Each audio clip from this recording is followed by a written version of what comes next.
राधे राधे। जय जय श्री राधे। श्री हरिवंश राधा वल्लभ लाल की जय हो। सभी संतों हरिभक्तों की जय हो। युगल जोड़ी सरकार की जय हो। भगवान श्री कृष्ण की जय हो। भगवत गीता की जय हो। जय श्री राधे। बहुत बहुत स्वागत है आपका हमारे चैनल में। हम श्रीमद् भगवत गीता के श्लोकों का अध्ययन कर रहे थे। हम अध्याय 5 के श्लोकों का श्रवण कर रहे हैं और कल तक हमने 6 श्लोकों का श्रवण कर लिया था। आइए आज हम 7वें श्लोक का श्रवण कर लेते हैं। जय श्री राधे। बहुत दिव्य श्लोक है ये।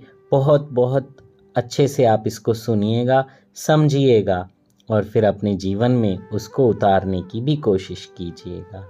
जय श्री राधे। आइए श्लोक नंबर 7 का श्रवण करते हैं।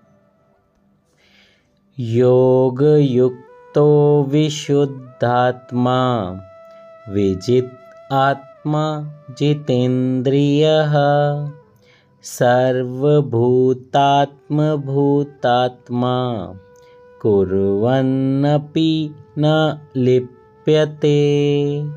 जय श्री राधे। श्री हरिवंश भगवान श्री कृष्ण कहते हैं अर्जुन से, जो भक्ति भाव से कर्म करता है, जो विशुद्ध आत्मा है और अपने मन तथा इंद्रियों को वश में रखता है, वह सबों को प्रिय होता है और सभी लोग उसे प्रिय होते हैं।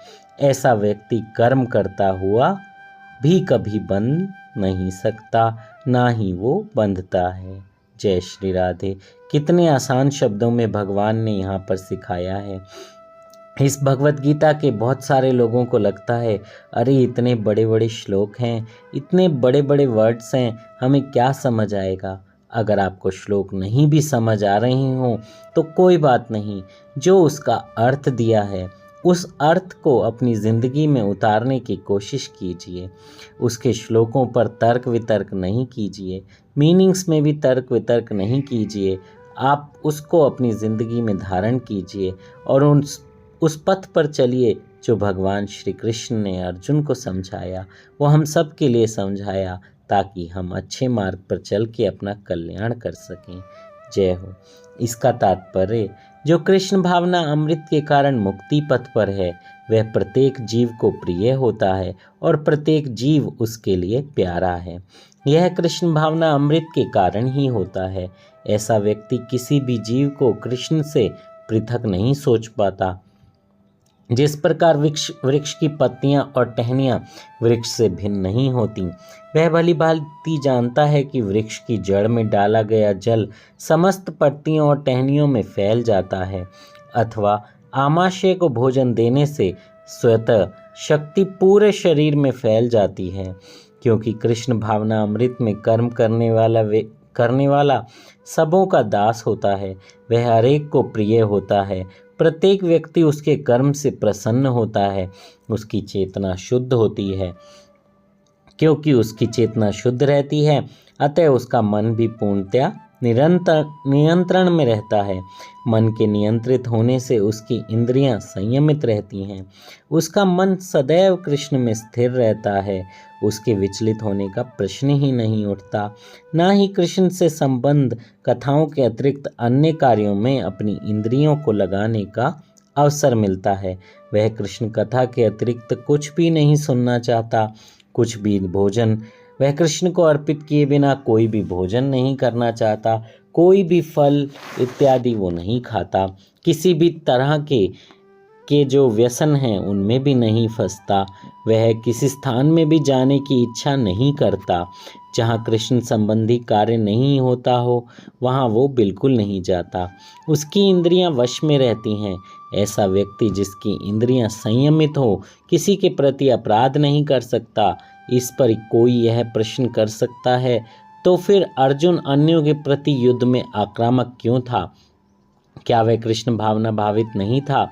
वस्तुतः अर्जुन ऊपर से ही आक्रामक था, जैसा कि द्वितीय अध्याय में बताया जा चुका है।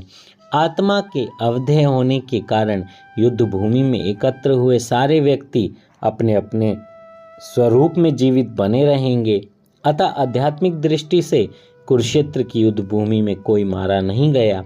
वहां पर स्थित श्री कृष्ण की आज्ञा से केवल उनके वस्त्र बदल दिए गए। अतः अर्जुन कुरुक्षेत्र की युद्ध भूमि में युद्ध करता हुआ भी वस्तुतः युद्ध नहीं कर रहा था। वह तो पूर्ण कृष्ण भावना अमृत में सिर्फ और सिर्फ भगवान श्री कृष्ण के आदेश का पालन मात्र कर रहा था। ऐसा व्यक्ति कभी कर्म बंधन में नहीं बंधता है। जय हो, जय श्री राधे। देखिए लास्ट लाइन में उसका प्रश्न का उत्तर भी आ गया। जो भी कार्य होते हैं वो भगवान श्री कृष्ण के आदेश से ही होते हैं। उनके आदेश के बिना तो पत्ता भी नहीं हिल सकता। हम सब इन्हीं तर्क वितर्क में रह जाते हैं, कैसे, कब, क्यों। अरे ये सब छोड़िए, भगवान श्री कृष्ण की शरण लीजिए, राधा राधा नाम जप कीजिए, उनके बताए हुए मार्ग पर चलिए, संतों की कथा का श्रवण कीजिए। आनंद ही आनंद मिलेगा आपको, आनंद, परम आनंद।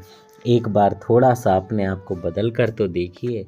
इस माया से अपने आप को दूर हटाइए, इंद्रिय तृप्ति से अपने आप को दूर हटाइए और भगवान श्री कृष्ण की सेवा में लग जाइए। आपका कल्याण होगा। जय श्री राधे। श्री हरिवंश। इससे आगे के श्लोकों का श्रवण हम कल करेंगे। श्री राधे, श्री हरिवंश।